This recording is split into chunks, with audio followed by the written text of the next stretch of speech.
Whitestone roadway work is completed. As you know, these facilities feed a common corridor, so we want to ensure that the contractor completes the roadway work at one facility before he starts on the other. As far as the Throgs Neck Bridge suspended span deck replacement project, some items I want to highlight there. In the past, there's been some concerns about the yard that's next to the service building. In the past, contractors have used that yard to stage some of their construction out of and have construction vehicles. We are restricting the contractors from using it for construction vehicles. It's only going to be used for office space for the contractors to work out of. That means no vehicles in that yard and no trucks. That was a major concern in the past for the neighboring community. No staging of work crews? Right. No work crews will be staged out there. And the other concern that had been raised in previous meetings is the fencing in that yard is very close to the roadway, and we were asked to move the fencing back.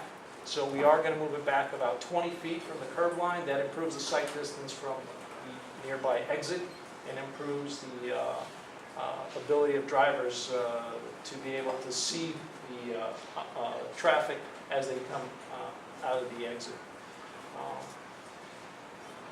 Some other things worth mentioning, as we have our law enforcement folks here, they're very supportive during our construction projects. They're out there enforcing traffic to ensure that we keep traffic moving. And as far as the suspended span deck work, as I mentioned, we have a strategy in place to maintain all the travel lanes in the P travel direction to minimize any impact to traffic using the movable barrier machine. Has been successfully implemented at other facilities.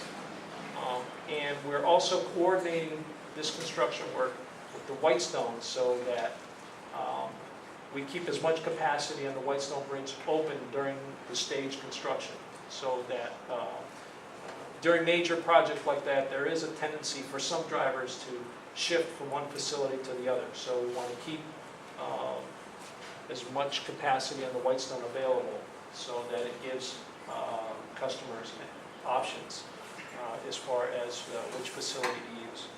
So with that, I'll open it up to any questions that anyone may have. Yes, sir. Why is the state police always at the bridges now? Who can take that?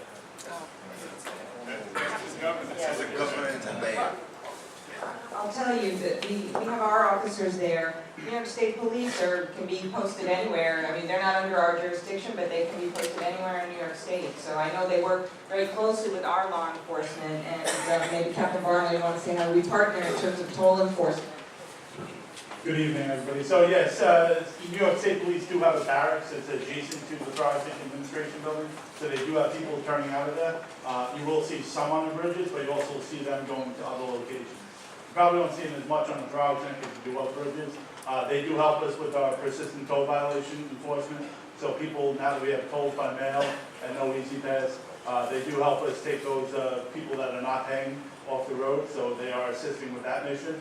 But they do have a barracks out of there, so you probably see more cars than actual troopers, because they do turn out of there as well. Thank you, Mark. Yes? Yes. You mentioned about the runoff into the drainage system. From what I understand, there's a drain, a pipe leading into water in Locust Point. Is that runoff going into any other sewer line, or is it going into our waterways by Locust Point?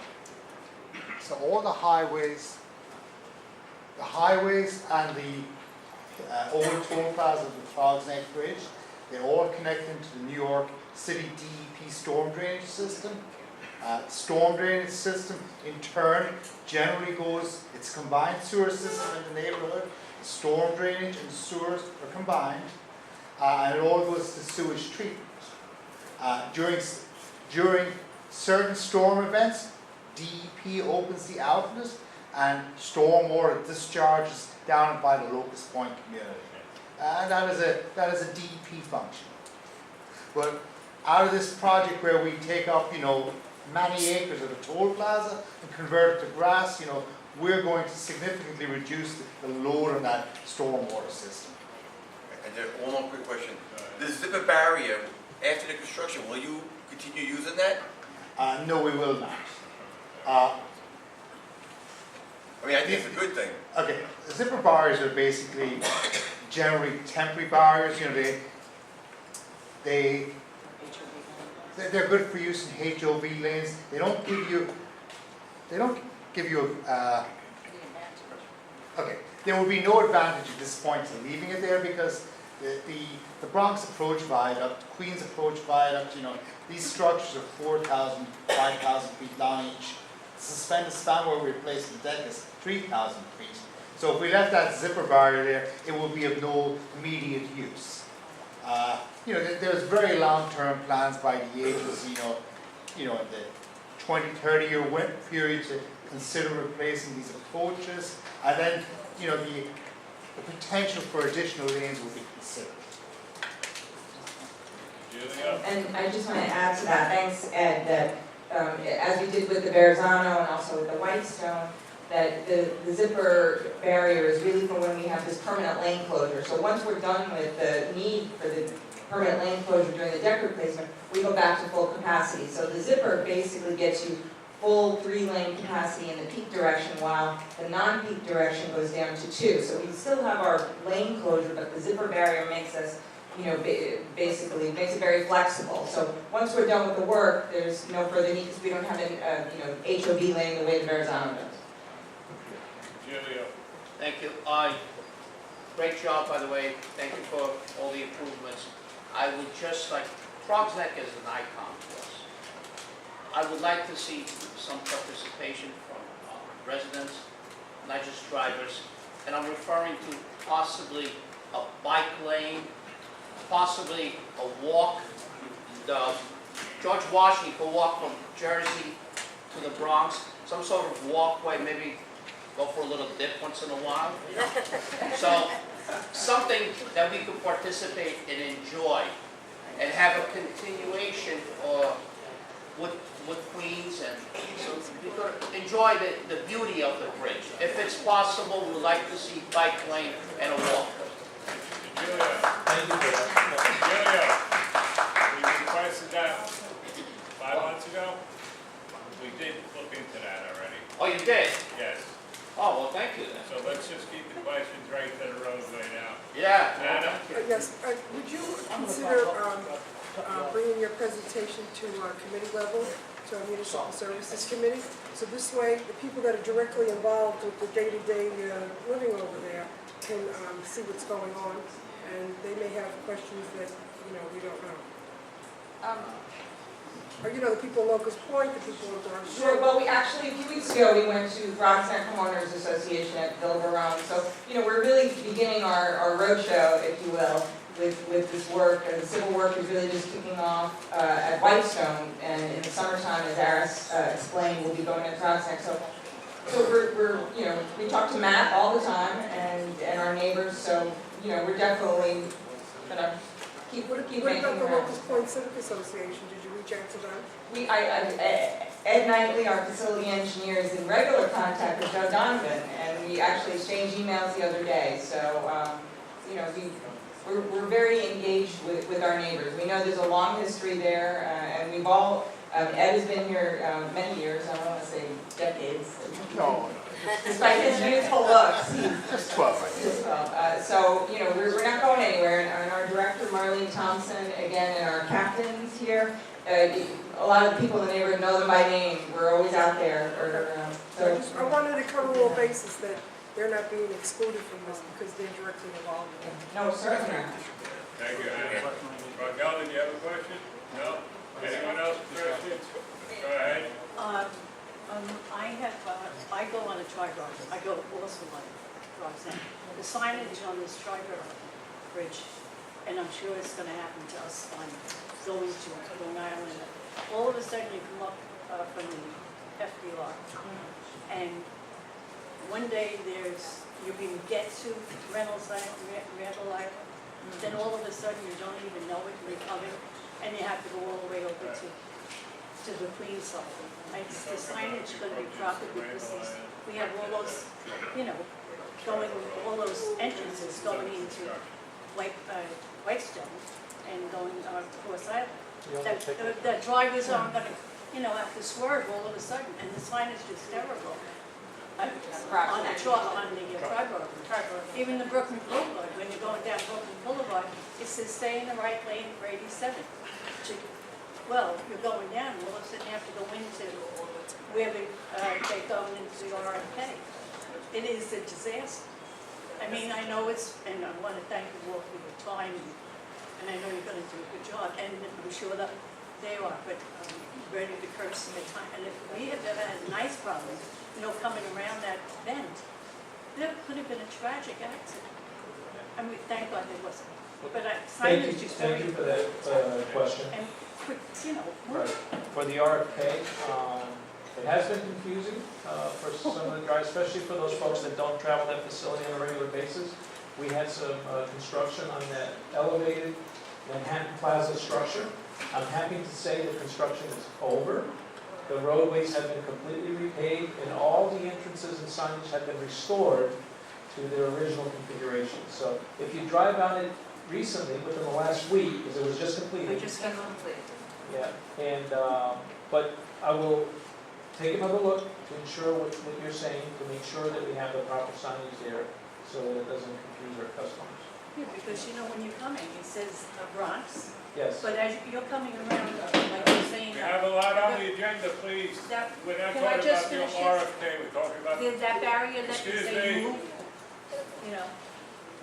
it's a curve, and then all of a sudden, is the Bronx or the Randall, We'll take a look at that. okay? Yeah. Thank you. Thank you for the question. Sorry. Any other questions on the Tri-Sec? It is signage. Go ahead, Tony. You said that you're going to create a tremendous amount of green space now, so that will help for the drainage, because those people at this point will live in all of that. But who's going to take care of that green space? Because the green space creates a lot of garbage from drivers throwing their stuff out the windows and stuff like that. We just cleaned up about, how many bags now on the Whitestone Bridge? Maybe about 50 bags of garbage. 50.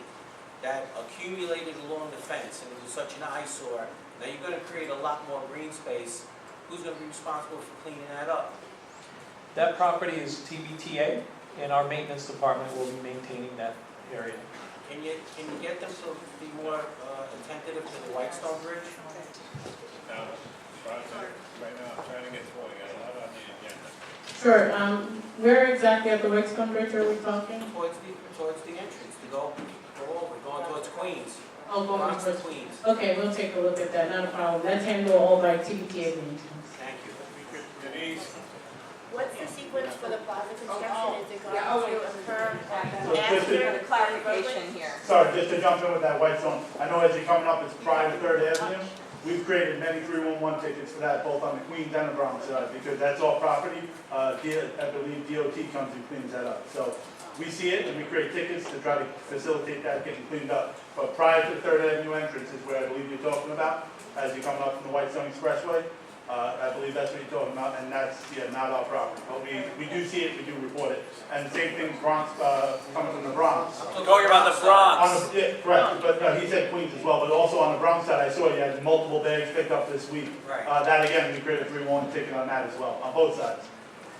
So we have a very, as Marlene said, we have an on-site, facility on-site maintenance department as well as a central maintenance department. So we're very, very cognizant. Anyone knows here who's from Locust Point, who's contacted us, myself, or Marlene at the facility.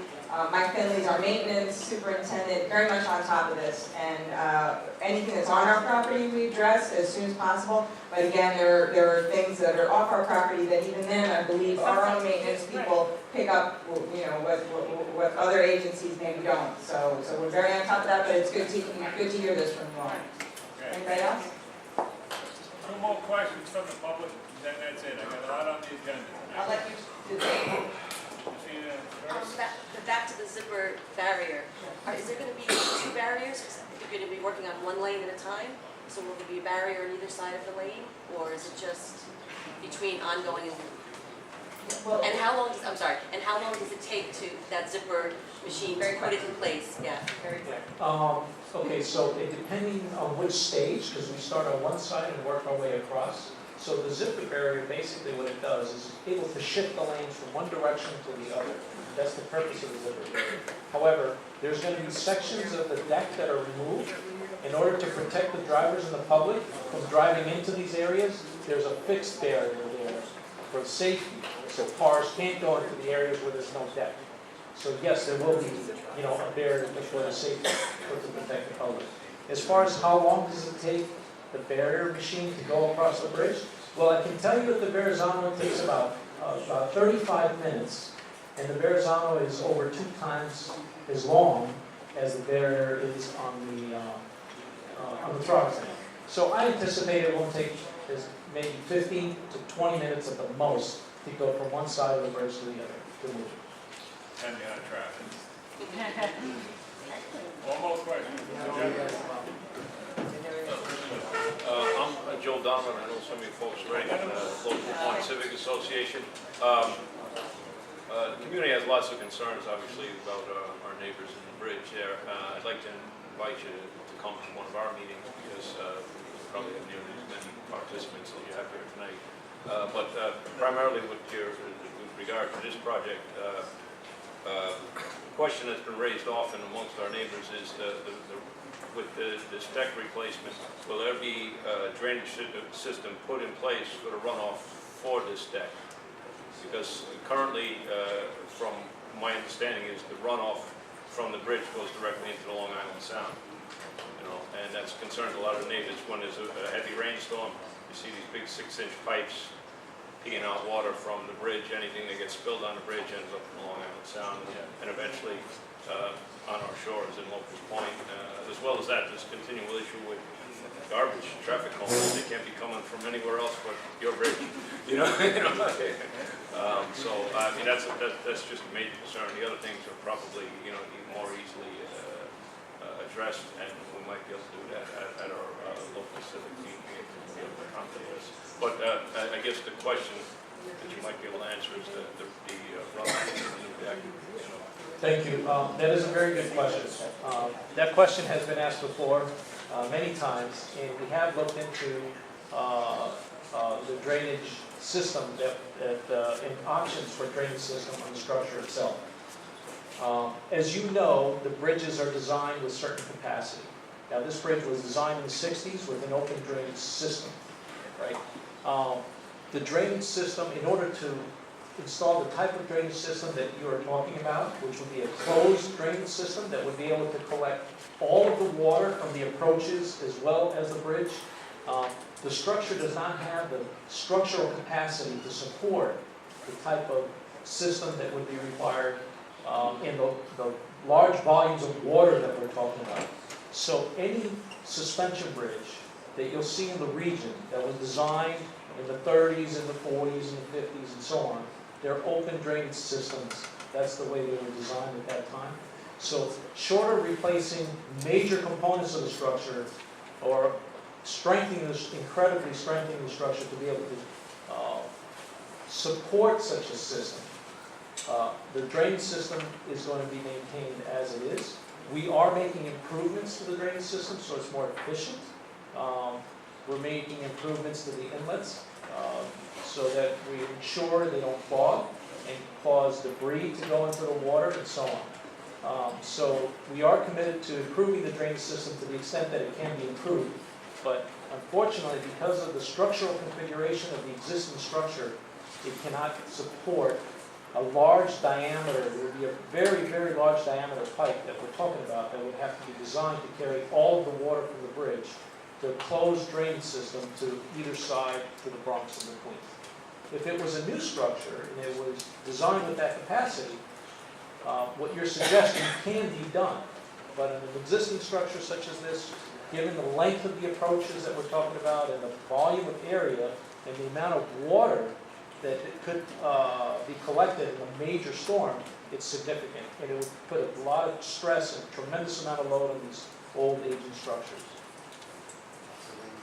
Well, having said that, again, if you could bring that to the community, because obviously we're probably most affected by that runoff, especially since the city system that I believe Ed spoke about earlier discharges in On our occasion, neighborhood. only on occasion. On occasion, Yeah. every time it rains. A lot more occasions than Yeah, you we think. understand and we hear you, and that's the reason we're making the type of improvements where we can to reduce the amount of demand put into the city system. And this is one of the projects that will improve that. I'm not suggesting it's going to solve all the drainage issues, but this is a step in the right direction. Well, I mean, specifically, if you could explain those points, how it's being improved, that would be some comfort to my community. Sure. Just real quick, because we started having a problem last year, that entrance over there, Harding Avenue, Ways, all these places are telling people when it's backed off, get off Harding Avenue, and we got miles of backup through residential areas. How are we gonna handle that before we close this out? Okay, I'm so glad we wasn't waiting for that one. All right, I'm gonna let Captain Barnwell, who is the guru of Harding Avenue. So real quick, because I know you want to move on. In 2017, I started, and we were in the middle of open road tolling in both facilities, and Harding Avenue was the epitome of my work there. So I spent a lot of time there. I've seen Joe down there a lot of times. It's gotten better. So last year, where we used to have congestion on almost a daily basis, or maybe a little more than a year ago, daily basis from like 12 to 2. Now we really don't see it. The last time I can really remember seeing a major congestion over there was a gridlock alert day, it was December 23rd of 2018. So when we see it, we send people down there, we manage it, and we make sure that intersection is clear. So the ramp is open, so we're able to get traffic onto the bridge, and we make sure that nobody, if there was a box there, is blocking the box, so that emergency vehicles can get in, people from Locust Point can get out, and we really try to give priority to people from Locust Point making the right Harding Avenue in. So it's gotten, anybody that's down Locust Point, I hope it's gotten a lot better, and we'll continue to do our best. And I want to give a real kudos to Captain Barnwell and Captain Owen for really doing an amazing job. Thank you. At this point, we're going to ask Tom McCain from the Borough President's Office to speak. Good evening, everyone. I'll just make a couple of quick announcements. One is that community board appointment letters will be going out the early part of May, and new board members will be going out probably the second week of May, or the second couple of days. There are three quick events that are being held that I want to make mention of. One is a faith-based land development seminar with the Attorney General's office as well as our office, and it's an overview of the Attorney General's role in sales and other property transactions by religious corporations. So right now, you know, there have been many religious institutions have been selling their properties for new housing, and this is just a way of people understanding that particular process. Secondly, there is a call to men. It's a sexual assault awareness symposium, which is being held on April the 23rd at 5:30 at the Bronx County Courthouse. Again, there are flyers in the back. I'm sorry. The Attorney General event is being held on April 25th at 6:30 at the Bronx County Courthouse. And then finally,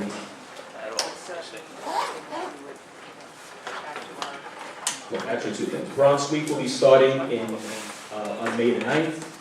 You'll be able to view on I Love the Bronx all of the events that are occurring with Bronx Week, and it runs through May 19th with the parade and the Food and Arts Festival on Marshall Parkway. And then the last thing is, last summer we heard a lot about Legionnaire's disease and how the water tanks were involved in those situations. We're having a public health education event on learning how to prevent Legionnaires. That's being held on Friday, May 3rd, again down at 851 Grand Concourse. I sent this to Matt. I didn't bring copies with me, but I'm going to resend it to Matt tomorrow with an extension on the RSVP date. But if anybody's interested, it's a seminar with some health professionals so that people understand how to prevent Legionnaire's disease. Thank you.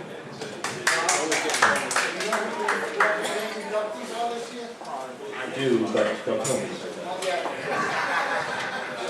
Thank you, Tom. At this point, we're going to get the district manager's report from Matt Grudy. Thank you, Mr. Chair. I won't be too long. Just to give you some things off my memory. This Saturday is an autism event at Throgs Neck Housing with Officer Batista of the PSA Community Affairs.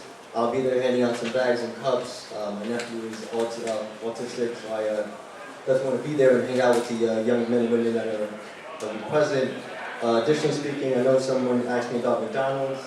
I don't know much about the process of where they looked to demo the actual building at 3660 East Tremont. I've been told July. Truthfully, I'm contacting News 12 to figure out, we did our part. We voted in favor of their project, but for some reason, they haven't held up their end of the bargain. Westchester Square, moving from neighborhood to neighborhood, Westchester Square Covenant House. The young men and women from the youth shelter are not present yet. I'm not sure when they'll be available, when they'll be living at the facility, 1550 St. Peters Avenue. Excuse me, it's transitional housing for young people who were formerly homeless, 1550 St. Peters. They have not moved in yet. I've contacted their representatives, but no one's gotten back to me. With regard to Pelham Bay, there was a long-standing request, not just my tenure, but the previous district manager as well, for a always stop sign on East 196th Street and St. Clair Avenue.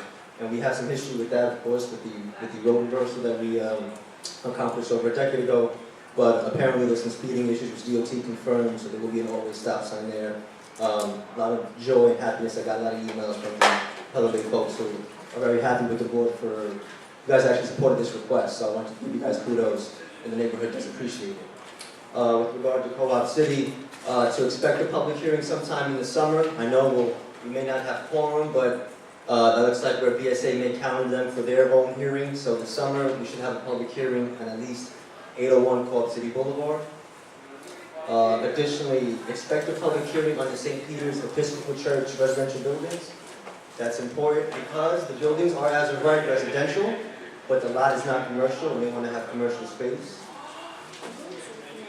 That will be a new alert that will come to us, so we'll be prepared for that. With regard to City Island, I want to get in front of Maria Caruso. She'll have a minutes change before we accept the minutes from last month. I misspoke with regard to ownership of the property off of City Island Avenue. That is DOT owned. I got that in writing. I said it was sort of in no man's land, but apparently it is DOT owned. So I want to reflect that for the minutes as well for last month. And if I'm missing anything else, May 8th is what, Bob? I'm sorry, the precinct breakfast? Community Council breakfast. Community Council breakfast, May 8th, which I hope everyone attends and supports Bob Peter, who is the precinct council president, as well as all the honorees, and especially Andrew Chirico, who is a member of our board and longstanding advocate for his community. Thank you. Are you being honored for the community council breakfast? No. It was just Andrew. Okay. She's at the Throgs Neck now. Okay, at this point, executive board, there was no meeting. So, what's up? I got a question on the St. Peter's Church. Go ahead. My question is, the place is disgusting. The garbage is... That's not a question. It is a question. You will be very happy next week when we get it cleaned. A time frame when they're going to clean it up. You will be very happy next week. Down, it's disgusting, and now they want to come in... By FedCat, and we'll take care of it then. Blondell, Seabury, Butler Place, and Oak West. They're not good neighbors, and then they want to come in front No of the board. attacking. They're not good neighbors. And then they want to come in front and ask to move forward with some other stuff. Let's start with cleaning up and securing the property with these grave sites. Lou, I gave you a courtesy. I appreciate it, Thank you. but this is important to my community. I know. Thank you.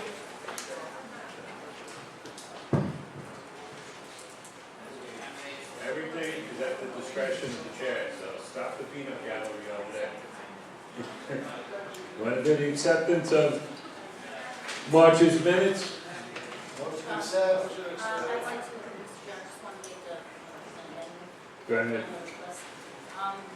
As Matt said before, we spoke about the property and the ownership of it. So, we do have an email from the chairman of the commissioner of DOT with a map showing what portion of it is New York City owned, what is privately owned.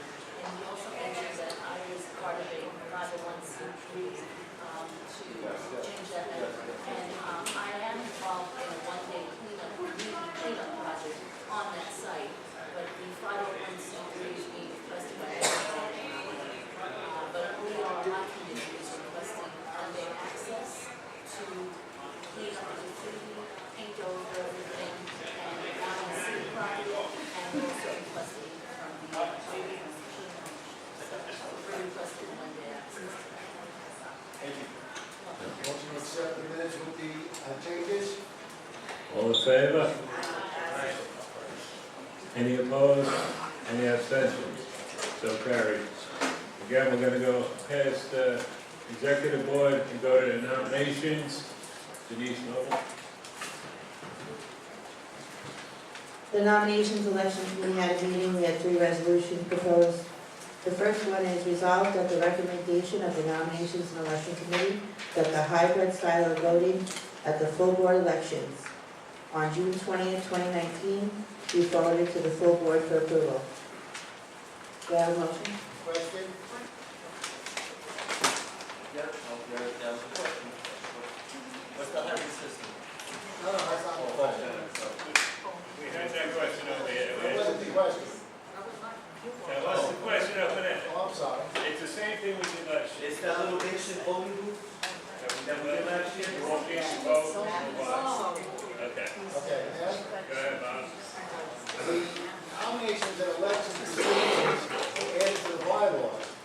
And since this is not what was in the nominations and election procedures, this would have to be done as a bylaw change. No, because it is part of the city charter, any other open means of voting. It says it in the handbook, in the But city. it's not what the full board approved. The full for the board nomination and cannot election. contradict the city charter, so. Excuse me. It was added to our bylaws that there would be an open roll call vote. As part of our bylaws. We wanted to combine all of the papers together into the bylaws. So the nominations and election procedures are now a part of our bylaws. As such, this would be a bylaw change. I'm asking, this has to be presented and then voted on the following month. If it's in there, you're correct. No, it does not. It does not. I know it doesn't. No way. It was discussed in depth 2 years ago on how we would want to do it, and that's the one that we voted on. Well, I have to see that because that's not what I saw. Okay. We'll have to look it up.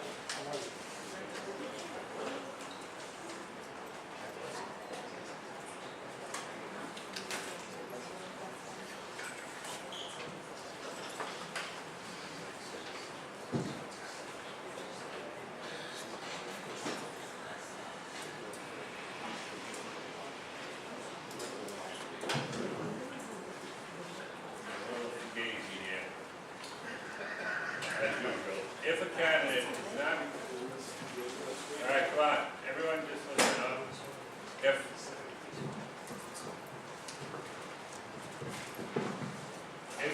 If there is,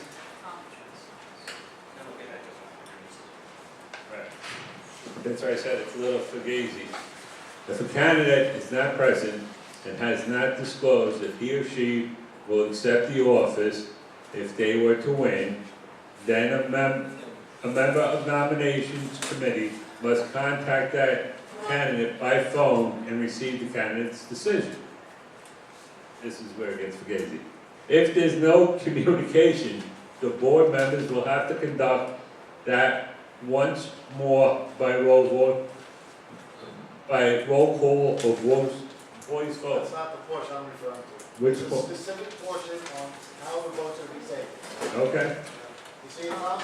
No, actually, it doesn't say, unless I'm not. It's in there. I It's wrote it. not, it's not in the, Is it's it not in the in election area. this one?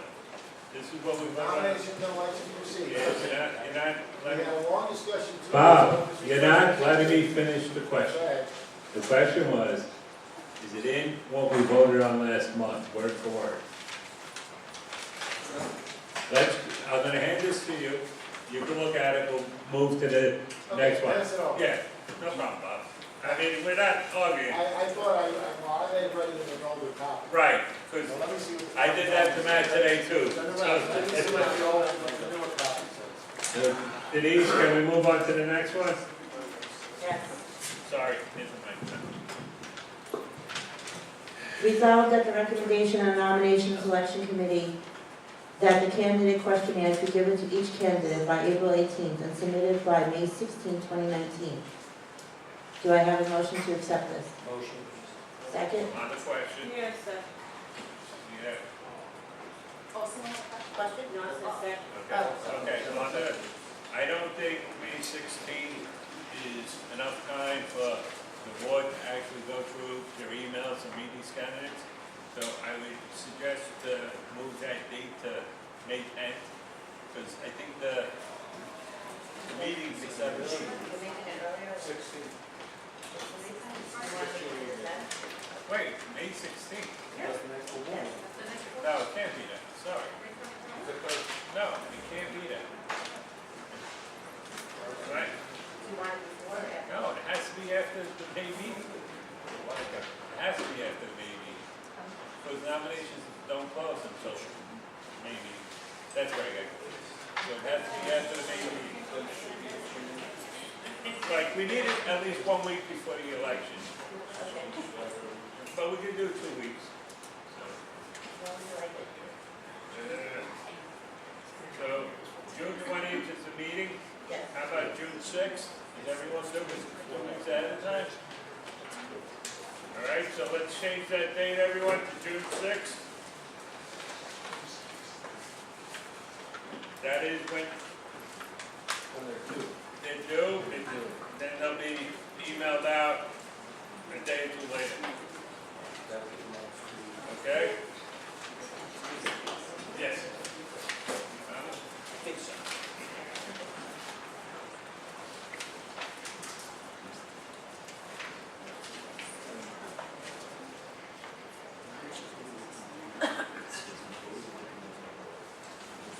It says by roll call, Bob, and the final, I just found it. Okay.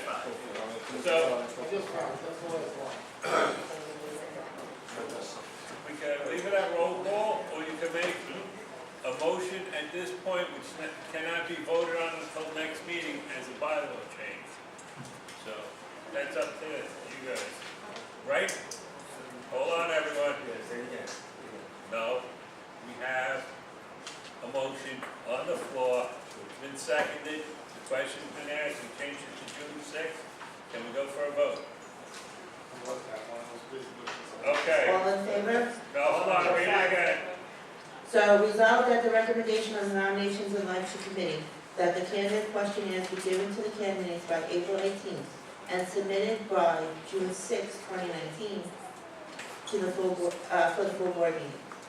Do I have a Yes, motion to? you got it, just go to the vote. All in favor? All in favor? Aye. Any opposed? Any other? Any abstentions?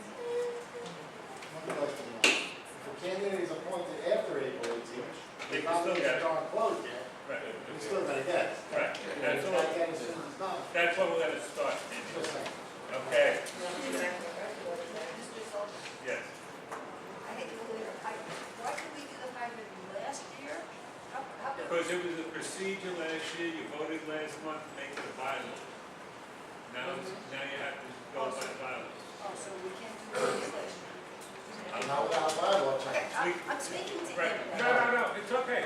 What he said before, and what I'm saying now, if everyone listens, if we want to go to hybrid, we still have time. That has to be made a presentation at this meeting. Next meeting, we'll talk about it and vote. So that still be done. Go ahead, Bob. Can that be done for this election, even though the process is started, or would it have to wait until next election? It will not affect the process of nominations. It will affect the process in June.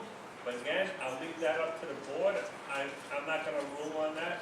Okay, well, I think we should get clarification on whether or not we can do that this year, or in that way. I don't know. If it was gonna affect the outcome of the election, then I'd say we couldn't do it, but it's not gonna affect the election itself, it's gonna affect the type of voting we're doing. Well, that's questionable, because the reason why they wanted the hybrid was they felt it might affect the outcome of the election. Right. So that's the reason they did the hybrid in the first place. So it may in fact have an impact. Okay. So I don't know if we can ask for it to be in the bylaw change for next month and then apply it to the June election, or if it has to wait another year. I don't know, I'm asking for clarification. I think it's something we have to look into, that's all. Ray, once again, just listen to me. Last year, listen to me. This is a problem. Everyone's speaking. Last year, nomination, election procedures, they've been merged. Now it's a bylaw. Cannot change the bylaw. I heard that's not what I was gonna say. It's not a big, like, it's not, I don't understand. So then we should throw out the What bylaw. I don't understand is, why is it that everybody here understands what it is? Why do we have to wait till next month to vote on it? Let's vote on it now and move on. Because of the Because your procedures that bylaws the say bylaws you say. gotta present 1 month and vote the But next. it was, It's a bylaw change. but it's in the agenda. It's not like something just came up just now on the floor. It doesn't matter. Bylaw changes, may not be, Yeah. bylaw changes cannot be voted on the same night they're presented. Everybody must be given a month to review them and then voted on the next month. That's standard procedure for any bylaw change. I understand it may seem silly in this instance, but it is the procedure that we have to follow. I understand, I comprehend very, very well. Good. What I'm saying is that it's not a surprise, it was on this agenda that we received prior to today, but not to belabor the issue, we can move on to the third. Go ahead, Irene. When we were reviewing, we put in hybrid. It was one of the things that we wanted as an option. Why is that not in this final document? We didn't include hybrid, we left it blank. No, we did, so that we could vote on it. We put it on the side. As a comment box, so we didn't make it in the body of the document. What we put on the side was supposed to be added. We were asked not to do the changes on the document. Okay. This is just, Go ahead. to Bob's point, I think that it's not gonna, it could be voted on next meeting, because it's not gonna impact the outcome of the election if you make it, because that's on the voting. Right now, we started off the nomination process. The nomination process, not gonna be no changes, just a changing on the voting, which won't happen until subsequently in June. So there is time to make that change. If we make that change, then we have to be able to make other changes. You can make any change, as long as you present it. I'm asking just now. Now, this was on the agenda 3 days ahead of time, so we can make that presentation in the handout if that's what you want to do. Is that what you want to do? I think we should make the presentation to change the bylaws so that it actually works if we want to add hybrid to the bylaws. Okay, so at this point, it's going to be a presentation to amend the bylaws on the voting style, because I thought it said ballot at one time, you know, roll call and hybrid. It did have 3 options, yes. Right, so right now, we'll put it as a presentation, and it could be voted on at next month's meeting. All right, it's on the agenda. Let's move on to the next one. And the last meeting Sorry. recommendation, resolved that the recommendation of the Nominations and Elections Committee that each candidate for chairperson be permitted to speak for 3 minutes at the May 16, 2019 full board meeting, if he or she so chooses, regarding their candidacy, and that candidates will not take questions from members or the public and this be forwarded to the full board for approval. Questions? No motion. Motion to accept? Motion to accept? Second, question, no questions from the board members, Okay. why? So, at this point, I'd like to make a friendly amendment to the motion. I feel that maybe the board members can send in questions to the nomination election committee, and they could put aside, say, maximum of 10 questions only for the chair. Not for every position, only for the chair. Does anyone have any objections to my amendment? Does the nomination election committee accept my amendment, because they have to accept it since they made the motion? I accept You have majority. Okay. So we're gonna do it that the board members will email in questions. The nomination election committee alone will pick out 10 questions. And at the May meeting, after we close the nominations, we will ask them 10 questions at the May meeting, only to the chair, candidates running for chairperson. Go ahead, Bob. When candidates have those questions in advance? No, that's not right. Email to the board office, attention to the nomination election committee. Yes, after the nominations are over. Otherwise, if next month we vote for the hybrid, it could throw a little monkey wrench into the hybrid. When we did it last time, you walked in, you were able to vote the minute you walked in. We don't want to hold up that process and make it a very extended meeting. So we're not allowed to ask new questions after the 3 minutes after the person speaks? after they speak, then it'll be up to the nomination election committee with the questions that any board members submit. They'll pick 10 of them, and they will ask the questions, nobody else. Okay, go ahead. The questions that we ask, we can direct them to any particular candidate? No, Or the just the general nominate, questions? you're only submitting the question, nomination election committee will ask the question. Maybe they might ask all the candidates to anything. What's the deadline to submit those questions?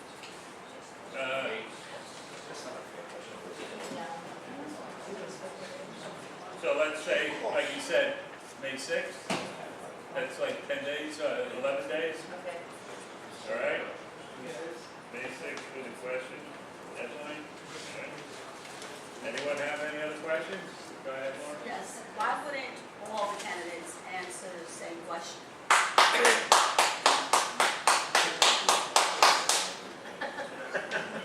Thank you. Not your business. You're right. Please. Would you ask the same question to the treasurer and the secretary that you would ask to the chairperson? No, I'm saying all 3 chairpersons. That's what I'm saying. The nomination election committee can ask the same, answer from all 5 of them. Okay? Go I ahead. thought she was applying to first chair, second chair, so that might be fair, because when the chair is out, first chair, second chair step up. But we could do that, but then expect we can't be out here that night. Does anyone want to add in other candidates, or we still going to leave it for the chair position? Do you want me to read who we have now? No, we got a motion on the floor, it's been amended, the amendment's been accepted, let's go to a vote on it. Do I have a vote on the All in favor? amended, all in favor? Aye. Any opposed? Any abstentions? Abstain. So carried. You can read out the candidates at this point.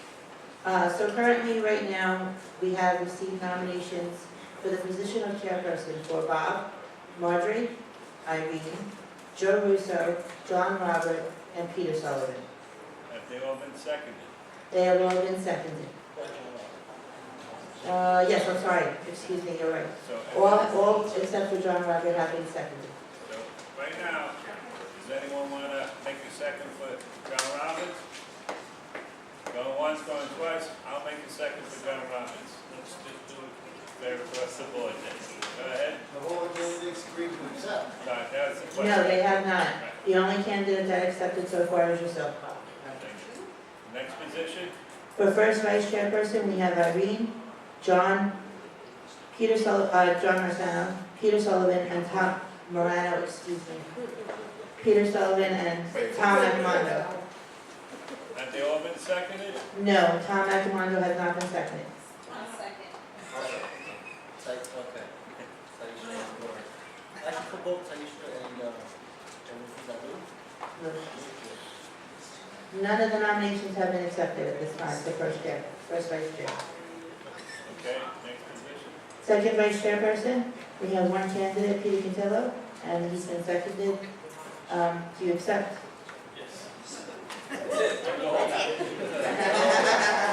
You're in. Any other nominations? No questions, we gotta wait another month. We got a lot to go through, guys. Any other nominations for that position? Move on to the next one. Secretary, we had two candidates, Taisha and Bob. Bob has declined. Taisha has been seconded. Do you accept the nomination?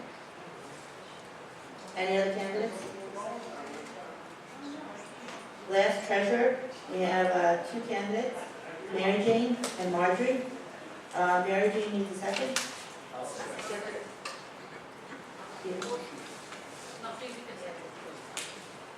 And do the both candidates accept? Do you accept? She does. Do you accept? She's not yet. She said no yet. Is it not yet, Chair? Undecided. She's thinking. Any other nominations? You're gonna have to speak up a lot louder if you become chair. No more nominations? Any more nominations? Any more positions being accepted by the nominees? Okay, Are we looking at all of them? all of them. Accept. Irene accepts. For which position, Irene? You're nominated for chairperson and first vice chair. Accept all.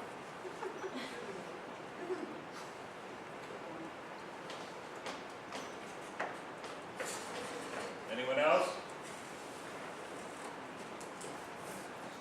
Thank you.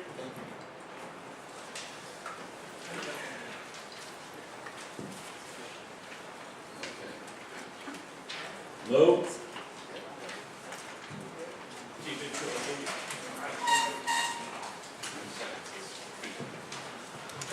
Thank you, Pete. Housing and zoning met on April 10th. I'm going to keep it very brief because the minutes up there, it's almost just about self-explanatory. The proposition by Simone Development was there for a 6-story medical office building, which will consist of the first 3 floors of parking. The floors second and third will be attendant parking. And their goal is to reduce it from so-called 538 spots, which was never in question, down to 278, but in reality it's 174 parking spaces that they're gonna have for us. And this project obviously is at 801 Club City Boulevard in Dreiser Loop. And that was the only thing really on the agenda. And the other thing that was brought up to the committee's attention was by Irene, who asked the committee members to bring any projects that are occurring in the neighborhood where they live, to bring to our attention so we can monitor the construction. And this is something I had asked 6 months ago, the same thing. A couple of questions were asked in reference to 2800 Brockman Boulevard, which Matt, the district manager, addressed it and fielded some of the questions, where there was no medication being prescribed or distributed at 2800 Brockman Boulevard. The meeting adjourned at 9:15 p.m. Thank you. Let me just get Bob out of the way. According to the flower, according to the package, you don't have any resolution. Do you? According to the package, I don't have any resolution. Okay. That's why I'm trying. Well, I did have a floor resolution, but I guess that should come under new business? Or do you want me to address it now? Resolution should be, is it a letter of support? Yes, it is. All right, go ahead. Okay. The Beacon program, the bids are out, the RFPs are out, people are preparing their responses. One of the groups that's preparing a response is Montefiore, Mishulu Montefiore Community Center. They've given us a sample letter that they'd like us to produce for them as a letter of support for them to go ahead and be the winner of the RFP. This is standard procedure. We did this 20 years ago with the one over at 192. So a letter of support from the community board is pretty typical. They're the only ones who came to the board asking for it. I don't know who else is responding to the RFP yet, but because they did ask for it, basically, I'm just going to go through this real quickly. Montefiore Mishulu has 20 years more experience doing beacons, several other programs, and this is a sample letter. So I'd like everybody to say, if I can have a floor motion to support and write this letter of support for Montefiore Mishulu Community Center for the RFP for the beacon at Truman. So moved. I have a second. All in favor? On the question. On the question, go ahead. When is the period that it has to be handed in by? It's due next week, actually. So it's got to come out soon. That's why we're doing a floor resolution. Otherwise, I'd have brought it before my committee and brought it next month. But the RFP is due before the end of April. I know that. I don't know the exact date. And there's no one else to answer. We don't know who else is proposing. They're the only ones who asked for the letter. I know when we did the one at IS 92, I was here for that. And several groups came to us with requests for letters. And we gave them the support because there was no group that we didn't want to say no to. Yes? Yeah, I'm sorry, they want a little support for Mashula Montefiore putting an RFP for birth to 5 years to be at Truman? This is for the RFP for the Truman Beacon School. They're responding to the RFP. When you respond to the RFP for a beacon, DYCD asked for community letters of support.